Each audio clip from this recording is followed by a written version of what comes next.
Walang logi talaga. Wala talaga eh. Yung staff, wala kayo. Dito. Panalo. Panalo na, no? Wala na.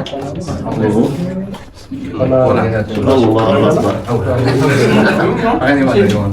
Sige.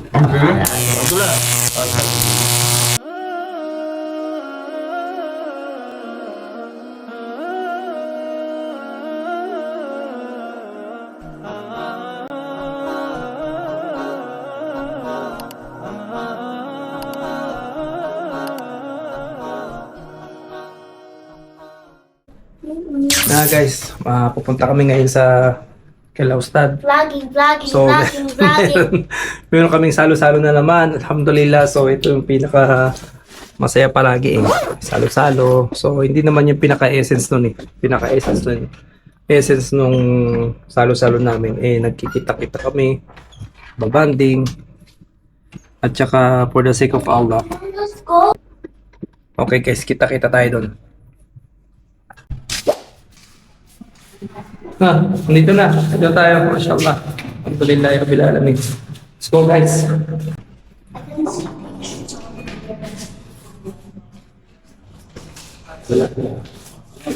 Ayun, assalamualaikum. Kaysa lang.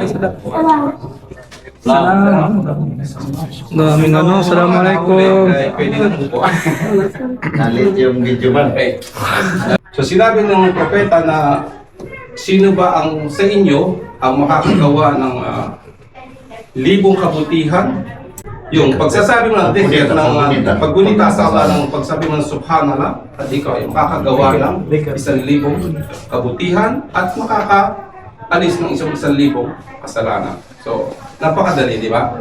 So, tayo bilang mga mananampalataya ay huwag natin samantalin natin ang mga bagay na maraming katuruan ng propeta. Hindi natin binibigyan ng pansin. Sa magkaroon sa pagsasabi mo lang ng pagbibigyan ko lang ay meron kang mga makukuha kabutihan. Khairukum man ta'allam al-Quran wa 'allamahu. Ibig sabihin, ang pinaka-best sa mga mananampalataya ay ang aralin ng Quran, mag-aral sa Quran, at ituro ito. Isa sa magandang purpose natin, wisdom natin kung bakit natin ito ginagawa, although plano natin yan, pero lahat ng mga gagawin natin dapat may wisdom. May plano, may wisdom. Kasi pag walang wisdom ang gagawin natin, wala, lugi tayo. Itong ginawa natin na ambag-ambag tayo ng malit na bagay. Pero napakalaking bagay ito na may dudulot sa atin ng wisdom aral. Kasi kung bakit? Kung alam lang natin, every morning ay bumababa ang dalawang anghel. Wala nang tigil ito. Hanggang sa paggunaw ng mundo.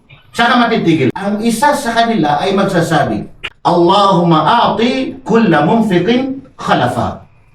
Hindi lang magsasabi kundi manalangin, sabi na, Ya Allah, bigyan mo ang sinumang tao na gumagastos, gumugugol, magpapakain, magbigay, mag-share. Hindi pinag-usapan dito yung malaki. Basta mag-share, basta magbigay, basta magpakain, basta hindi madamot.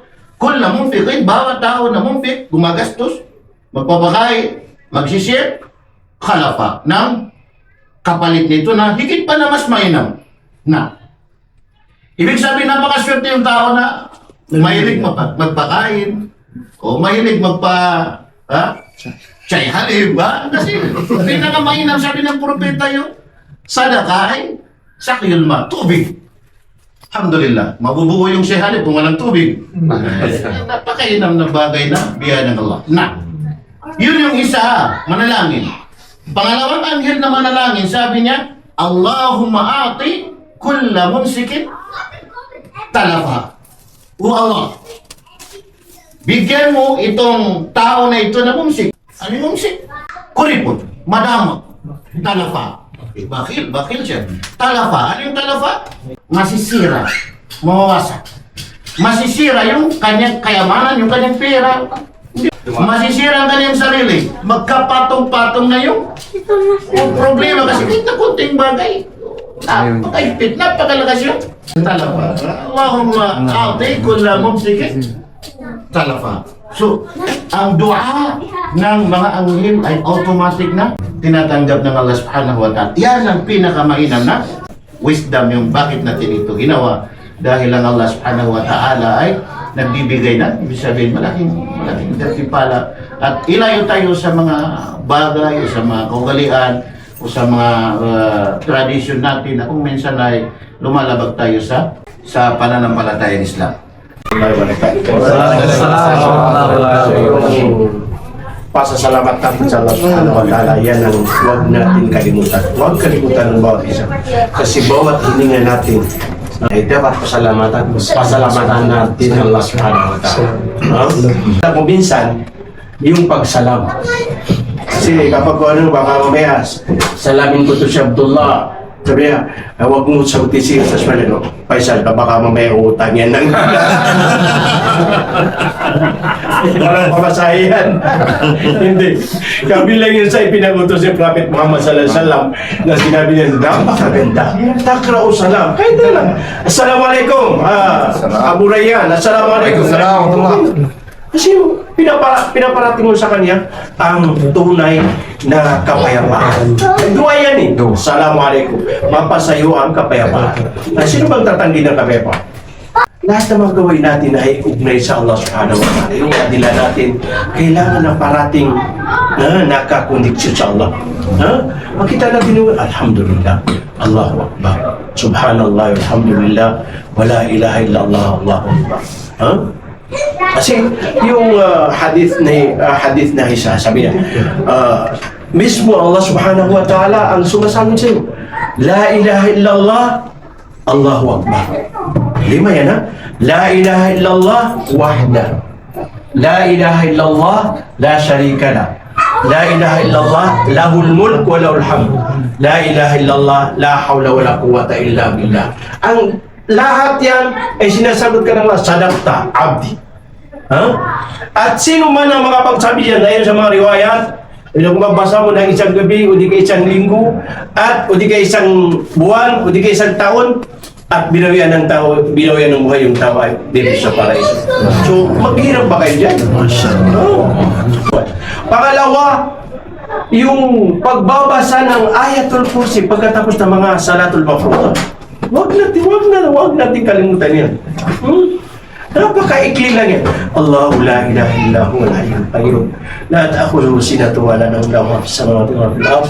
Man dhal ladhi yashfa'u 'indahu illa bi'idhnihi, ya'lamu ma bayna aydihim wa ma khalfahum wa la yuhituna bi shay'in min 'ilmihi illa bima sha'a. Wasi'a kursiyyuhu as-samawati wal ardh wa la yahuduhu hifdhuhuma wa huwa al-'aliyyul 'azim.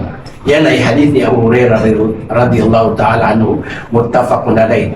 Pinagkaisa ni Muslim at sa Bukhari na sino man magbasa ng Ayatul Kursi sa pagkatapos ng Salatul Mafruḍah, wala silang pagitan sa paraiso maliban na siya nabubuhay.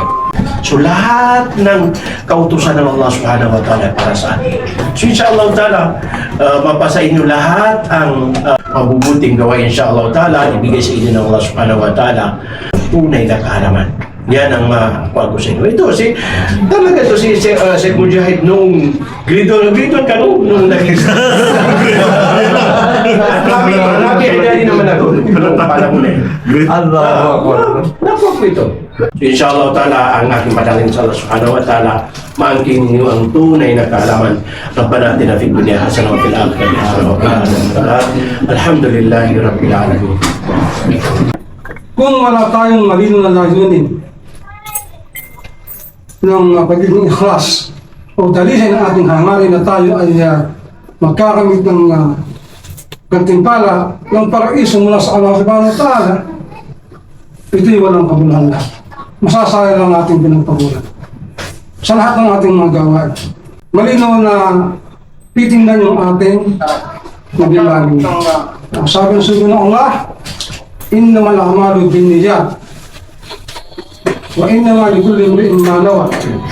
Katotohanan ang gantimpala ng lahat ng mga gawain ay nakabatay lamang sa kung ano ang ating layunin ng intensyon. Kumbaga dapat gawin nating handa kasi ito is temporary lang. Kumbaga lahat ng kasiyahan is temporary lang at ang buhay sa mundo is temporary lang din. Huwag natin kakalimutan.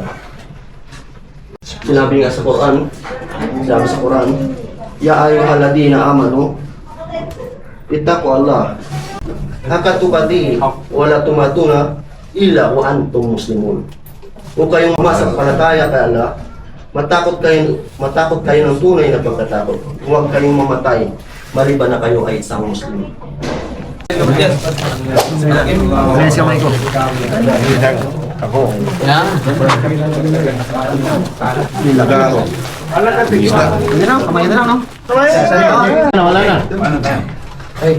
na. Tama ko si Ustad Maway.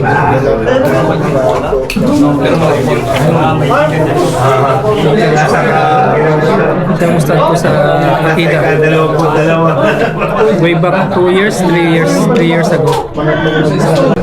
Ano Ustad? Mukhang magkakahiwalay na tayo. Sa tagal natin magkasama since 2016. Dito na ako sa 2014 na ako sa Kuwait. Tapos 2016 nag-aaral na ako niya sa PTCC. Ayun na agad yung nakasama ko dyan. Kaya yung mga naging guro ko si Ustad Yusuf, Ulysses. Salam bro, ingat. So guys, medyo late na. Almost 11 na ako kaya brothers. Masaya. At least hindi lang salo-salo. Ito, meron din kami mga natutunan sa mga Ustad namin. At saka sa mga brothers, nag-share kami ng mga kaalaman.